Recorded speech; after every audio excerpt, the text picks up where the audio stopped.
मुख्यमंत्री देवेंद्र फडणवीस यांनी स्थानिक स्वराज्य संस्थांच्या निवडणुकांचं रणशिंग फुंकलेलं आहे। येत्या सप्टेंबर-ऑक्टोबर महिन्यात राज्यात स्थानिक स्वराज्य संस्थांच्या निवडणुका लागतील असे संकेत फडणवीसांनी दिले। त्यामुळे निवडणुका जिंकण्याच्या दृष्टीने ताकदीने कामाला लागा असं आवाहन फडणवीसांनी भाजप कार्यकर्त्यांना केलेलं आहे।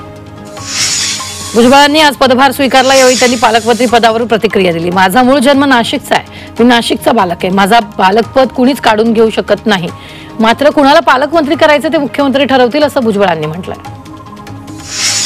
मुंबईतील कुलाब्यात शिवसेना उद्धव बाळासाहेब ठाकरे पक्षाला मोठा धक्का बसलाय। माजी नगरसेवक गणेश सानप आणि त्याची वहिनी माजी नगरसेविका सुजाता सानप यांनी शिवसेना पक्षात प्रवेश केला। उपमुख्यमंत्री एकनाथ शिंदेंच्या उपस्थितीत पक्षप्रवेश पार पडलाय। भाजपमधील पक्षांतर्गत नेमणुकांना गटबाजीचं ग्रहण लागले। 22 जिल्ह्यांच्या संघटनात्मक नेमणुका अजूनही रखडलेल्याच आहेत, तर जिल्ह्यातील अंतर्गत गटबाजीमुळे निवड प्रक्रिया खोळंबली आहे। मुंबई अध्यक्षपदाबाबतही अनिश्चितता कायम आहे। उपमुख्यमंत्री एकनाथ शिंदेंनी छत्तीसगडमधील नक्षलविरोधी कारवाईबाबत प्रतिक्रिया दिली। गडचिरोलीचा नक्षलवाद जवळपास संपलाय। केंद्र सरकारने ऑपरेशन ब्लॅक फॉरेस्ट हाती घेतले आणि या कारवायांमध्ये 27 नक्षलवादी मारले गेले। त्यासाठी शिंदेंनी मोदी आणि अमित शहांचं अभिनंदन केलं। मुंबईतील नालेसफाई किती झाली याची पाहणी उपमुख्यमंत्री एकनाथ शिंदेंनी केली। भांडूप, विक्रोळी, कुर्ला, धारावीत 70% नालेसफाई झाल्याचं शिंदेंनी सांगितलंय। 7 जून पर्यंत सर्व नाले साफ करण्याचे आदेश त्यांनी दिले, तर हायगाई करणाऱ्यांवर कारवाईचा इशारा त्यांनी दिलेला आहे। गेल्या 4 वर्षापासून रखडलेल्या महाड ते रायगड रस्त्याच्या कामाबाबत खासदार सुनील तटकरेंनी नाराजी व्यक्त केली, तर लाडवली येथील पुलाची दुरवस्था आणि त्यावरील खड्डे पाहून तटकरेंनी संताप व्यक्त केला। रायगड दौऱ्यादरम्यान त्यांनी रस्त्याची पाहणी केली, तर यावेळी रस्त्याची अवस्था पाहून संतापलेल्या तटकरेंनी बांधकाम विभागाच्या अधिकाऱ्यांची कानउघडणी केली। कामात दिरंगाई केल्याप्रकरणी ठेकेदाराला दंड आकारण्याच्या सूचना त्यांनी दिलेल्या आहेत। रस्ते वाहतूक विभागाच्या अधिकाऱ्यांनी रस्त्याच्या कामांची प्रत्यक्ष पाहणी करावी असे आदेश अतिरिक्त महानगरपालिका आयुक्त अभिजित बांगर यांनी दिले। 31 मे पर्यंत रस्त्याची कामं पूर्ण करायची आहे, त्यामुळे कामांना गती देण्यात आली आहे। अधिकाऱ्यांनी प्रत्यक्ष हजर राहून मार्गदर्शन करावं असे आदेशही बांगर यांनी दिले। ठाणे शहरात कोरोनाचे 3 रुग्ण आढळून आले, त्यामुळे महापालिकेचा आरोग्य विभाग सतर्क झालाय। सध्या 3 रुग्णांवर घरीच उपचार सुरू आहेत। कोरोनाच्या रुग्णांसाठी कळवा येथील छत्रपती शिवाजी महाराज रुग्णालयामध्ये 19 बेडचा स्वतंत्र कक्ष उभारण्यात आलाय।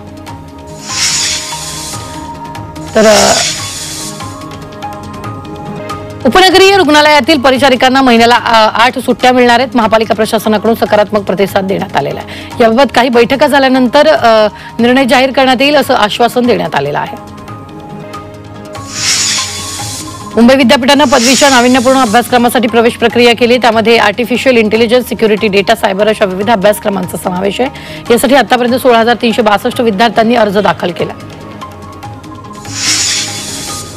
राज्यातील 5,373 शाळांमध्ये वीज नसून 5,127 शाळांमध्ये शौचालयाची व्यवस्थाच उपलब्ध नसल्याची माहिती शिक्षण विभागाच्या अहवालातून समोर आली। आगामी शैक्षणिक वर्षाच्या कार्यनियोजन अहवालात या भौतिक सुविधा पूर्ण करण्याचं निश्चित करण्यात आलं। 11वीची प्रवेश प्रक्रिया आता 26 मे पासून सुरू होणार असून शालेय शिक्षण विभागाकडून सुधारित वेळापत्रक जाहीर करण्यात आले। तांत्रिक कारणामुळे प्रवेश प्रक्रिया ठप्प झाली होती, तर 5 जून रोजी तात्पुरती गुणवत्ता यादी जाहीर होणार आहे। 9 ते 11 जून दरम्यान प्रवेश निश्चिती होणार आहे। राज्यातील 1 कोटी विद्यार्थ्यांना शाळेच्या पहिल्याच दिवशी मोफत पाठ्यपुस्तकं मिळतील, तसंच पहिलीच्या विद्यार्थ्यांनाही बदललेल्या अभ्यासक्रमानुसार वेळेत पाठ्यपुस्तकं देण्यात येतील। या पाठ्यपुस्तकांसाठी केंद्र सरकारकडून राज्याच्या शिक्षण विभागाला 313 कोटींचा निधी मंजूर झालाय। भारतीय हवामान विभागाने वर्तवलेल्या अंदाजानुसार यंदा मान्सून वेळेआधीच रविवारी केरळमध्ये दाखल होण्याची शक्यता आहे। IMDने दिलेल्या माहितीनुसार सध्या मान्सूनसाठी अनुकूल वातावरण निर्माण झालंय, त्यामुळे येत्या 25 मे पर्यंत मान्सून हा केरळच्या किनारपट्टीवर दाखल होऊ शकतो। गेल्या वर्षी 30 मार्च रोजी मान्सूनची केरळमध्ये एंट्री झाली होती। ठाणे जिल्ह्यात वादळी वारा आणि पावसामुळे 88 हेक्टरवरील फळबागा आणि भाजीपाल्याचं नुकसान झालंय। शेतकऱ्यांना मोठ्या आर्थिक कोंडीचा सामना करावा लागत असल्यामुळे शेतकरी मदतीची अपेक्षा करतात।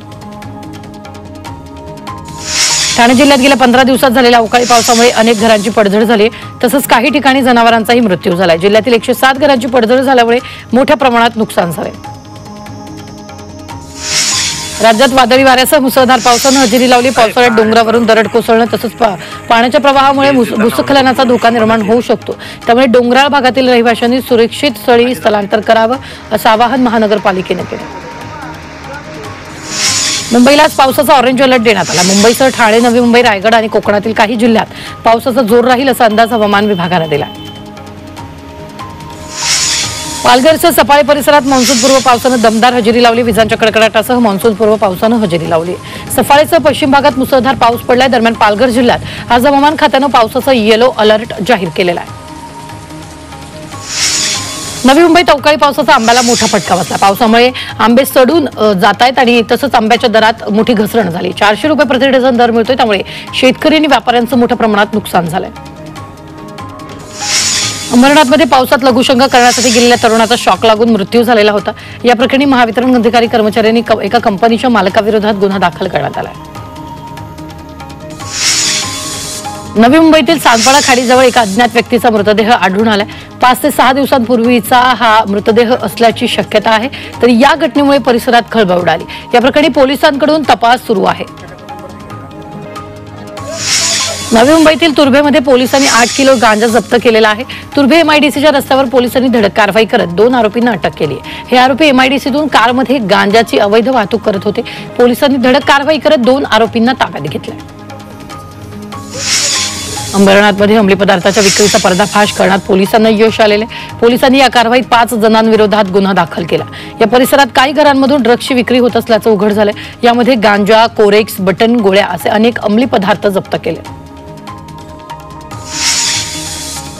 सायबर चोरट्यांनी महावितरणाचं बनावट संकेतस्थळ तयार करून विविध पदांच्या भरतीसाठी जाहिरात प्रसिद्ध केल्याचं समोर आलंय। महावितरणानं याबाबत तक्रार दाखल केली असून नागरिकांना अशा बनावट जाहिरातींना बळी न पडण्याचं आवाहन करण्यात आलेलं आहे। तुर्भेमध्ये नागरिकांचे हरवलेले मोबाईल पोलिसांनी त्यांच्या मूळ मालकांना परत केलेत। पोलिसांनी एकूण 52 मोबाईल नागरिकांना परत केले। तसंच मोबाईल हरवल्यास तात्काळ तक्रार दाखल करण्याचं आवाहन पोलिसांना केलेलं आहे। अभिनेता सलमान खानला याच्या इमारतीत शिरलेल्या तरुणाला पोलिसांनी ताब्यात घेतल्याची घटना ताजी असताना आता गुरुवारी आणखी एका मॉडेलला सलमानच्या घराजवळून पोलिसांनी ताब्यात घेतले। ही तरुणी सलमानच्या घरात शिरण्याच्या प्रयत्नात होती। तिच्या विरोधात बेकायदेशीररित्या खासगी मालमत्तेत शिरल्याप्रकरणी गुन्हा दाखल करण्यात आला असून या तरुणीला नोटीस देऊन सोडण्यात आल्याची माहिती अधिकाऱ्यांना दिली आहे। बँकॉकहून मुंबईत दाखल झालेल्या एका प्रवाशाला दुर्मिळ जातीच्या 28 सरड्यांच्या तस्करी प्रकरणी अटक करण्यात आली आहे। तर त्याच्या सामानाची स्कॅनिंगमध्ये पडताळणी सुरू असताना त्याच्या बॅगेत सरडे आढळून आले। दरम्यान त्यातील 2 सरड्यांचा मृत्यू झाल्याचं दिसून आलं। उल्हासनगरात दुचाकी चोरट्यांवर कारवाई करण्यात आली। या प्रकरणी दुचाकी चोरणाऱ्या 2 चोरांना अटक केली। या कारवाईत चोरट्यांकडून 2 दुचाकी जप्त करण्यात आल्या। नवी मुंबईला महापालिकेच्या मोरबे धरणात मात्र यंदा गेल्या 3 वर्षातील सर्वाधिक जलसाठा शिल्लकीत आहे। यात भर म्हणून धरण क्षेत्रात 41 मिमी पाऊस बरसला। धरणात 39.29% जलसाठा शिल्लक आहे। हा साठा पुढील 93 दिवस म्हणजेच 21 ऑगस्ट पर्यंत शहराला सुरळीत पाणी पुरवठा करण्या एवढा आहे। मंत्रिमंडळाच्या बैठकीत पनवेलसाठी कर्जत येथील शिलार इथं जलप्रकल्पाला मंजुरी दिली। या प्रकल्पातील पाण्यावर 75% आरक्षण पनवेलसाठी ठेवण्याचा निर्णय मंत्रिमंडळात घ्यावा लागलाय। या प्रकल्पातून पनवेल शहर महापालिका क्षेत्राला गुरुत्वाकर्षणाच्या साह्यानं 25 किलोमीटर लांबीवरून कोणत्याही मोटर पंपाशिवाय पाणी मिळणार आहे। बदलापूरसाठी 260 कोटींची पाणीपुरवठा योजना मंजूर झाली आहे। शहरात 74 किलोमीटर लांबीची पाईपलाईन आणि 14 जलकुंभ उभारले जाणार। मंत्री गुलाबराव पाटील यांच्या अध्यक्षतेखाली झालेल्या बैठकीत निर्णय घेण्यात आलेला आहे।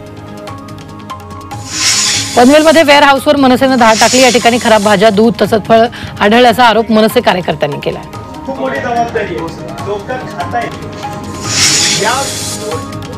मुंबईतील आरेच्या जंगलात शाही ससाण्यांचं दर्शन घडलंय। यामुळे पक्षीप्रेमी तसंच पर्यावरण तज्ञांमध्ये उत्सुकता निर्माण झाली।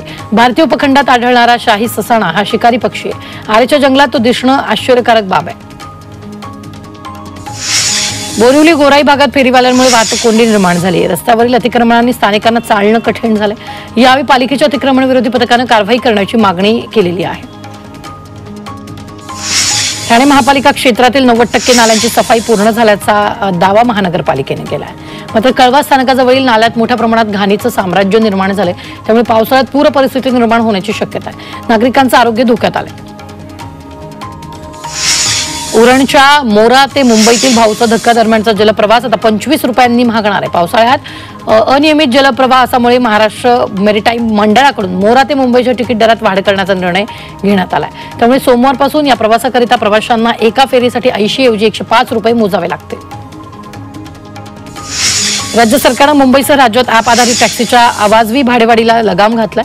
सण उत्सव काळात आपत्कालीन समयी तसंच गर्दीच्या वेळी प्रवाशांची होणारी लूट रोखण्यासाठी हा निर्णय घेण्यात आलाय।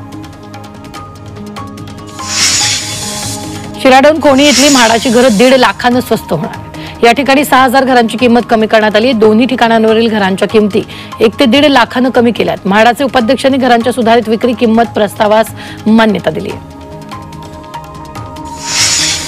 माथेरानचा 175वा वाढदिवस मोठ्या जल्लोषात साजरा करण्यात आला। 22 मे 1850 साली माथेरान या पर्यटन स्थळाची स्थापना करण्यात आली। या खास दिवशी माथेरानमध्ये जल्लोषाचं आणि आनंदाचं वातावरण पाहायला मिळालं। केक कापून वाढदिवस साजरा करण्यात आला। मध्य रेल्वेच्या मुंबई विभागातील उपनगरीय विभागात विविध अभियांत्रिकी आणि देखभालीची कामं करण्यासाठी रविवारी मेगा ब्लॉक घेण्यात येणार आहे। सीएसएमटी इथून सकाळी 10:14 दुपारी 3:52 सुटणाऱ्या दाऊंड ढेम्या मार्गावरील लोकल माटुंगा आणि मुलुंड स्थानकादरम्यान दाऊंड जलद मार्गावर वळवण्यात येतील। तर ठाणे इथून सकाळी 11:07 ते दुपारी 3:51 निघणारी अप ढेम्या मार्गावरील लोकल मुलुंड इथं अप जलद मार्गावर वळवण्यात येते। तर तिथं पश्चिम रेल्वेने रविवारचा मेगा ब्लॉक रद्द करण्याचा निर्णय घेतलाय। प्रवाशांच्या सोयीसाठी शनिवारी रात्रीकालीन ब्लॉक घेण्यात येणार आहे, त्यामुळे प्रवाशांना रविवारी विनाव्यत्यय प्रवास करणं शक्य होईल। पश्चिम रेल्वेने दिलेल्या माहितीनुसार भाईंदर बोरिवली स्थानकादरम्यान जलद मार्गावर शनिवारी रात्री 11:30 ते रात्री 3 पर्यंत 3.5 तासाचा ब्लॉक घेण्यात येईल। तर पश्चिम रेल्वेवर रविवारी दिवसकालीन कोणताही ब्लॉक नाही। वाहतूक नियमांचं उल्लंघन करणाऱ्या विरोधात ई चलानद्वारे कारवाईचा धडाका लावण्यात आला। मागील 13 महिन्यात मुंबई वाहतूक पोलिसांनी 526 कोटी रुपये दंड आकारणी केली। असं असलं तरी प्रत्यक्षात दंडांपैकी केवळ 157 कोटी रुपये वसूल करण्यात आले। दुसरीकडे वाहतूक पोलिसांच्या कारवाई विरोधात केलेल्या 59% तक्रारी फेटाळून लावण्यात आल्या।